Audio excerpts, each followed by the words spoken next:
കടയിൽ എപ്പോൾ പോയാലും നമ്മൾ മേടിക്കണമെന്ന് വിചാരിച്ച് മാറ്റി വെക്കുന്ന ഒരു ഐറ്റമായിരുന്നു ഈ പറയുന്ന ചിക്കൻ ബർഗറിൻ്റെ ഈ ഒരു പാറ്റി. കഴിഞ്ഞ തവണ നമ്മൾ സാധനങ്ങളൊക്കെ മേടിക്കാനായിട്ട് കടയിൽ പോയപ്പോഴത്തേക്കിന് ഈ ഒരു സാധ്യയുടെ ചിക്കൻ ബർഗറിൻ്റെ പാറ്റി ഓഫറിൽ വെച്ചിട്ടുണ്ടായിരുന്നു.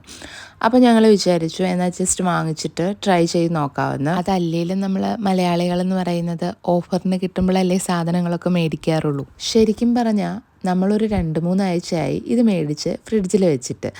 പിന്നെ ഡേറ്റ് ഉള്ളത് കൊണ്ട് വേറെ പ്രശ്നങ്ങളൊന്നും ഉണ്ടാവത്തുമില്ല. പിന്നെ ഡിന്നർ എന്നും എന്തെങ്കിലുമൊക്കെ ഉണ്ടാക്കണമല്ലോ എന്നോർത്തിരുന്നപ്പോഴത്തേക്കിനാണ് ഈ ഒരു സാധനം ഫ്രിഡ്ജിലിരിക്കുന്നതിൻ്റെ കാര്യം ഓർമ്മ വന്നത്. പിന്നെ ഒന്നും തന്നെ നോക്കിയില്ല, ബർഗർ ബണ്ണും ലെറ്റസും ചീസും എല്ലാം കൂടെ വാങ്ങിയിട്ട് ഒരു കുഞ്ഞു ബർഗർ വീട്ടിൽ തന്നെ അങ്ങ് ഉണ്ടാക്കിയെടുത്ത്. ഇത് നമ്മുടെ KFCന്ന് കിട്ടുന്ന ബർഗറിൻ്റെ ആ ഒരു ടേസ്റ്റ് ഒന്നും ഇല്ലെങ്കിലും സംഭവം എന്താണേലും കൊള്ളാം. ഡിന്നറിനൊരു സ്പെഷ്യലും ആകും, അതുപോലെ ഒരെണ്ണം കഴിച്ചാൽ വയറ് നിറയുകയും ചെയ്യും.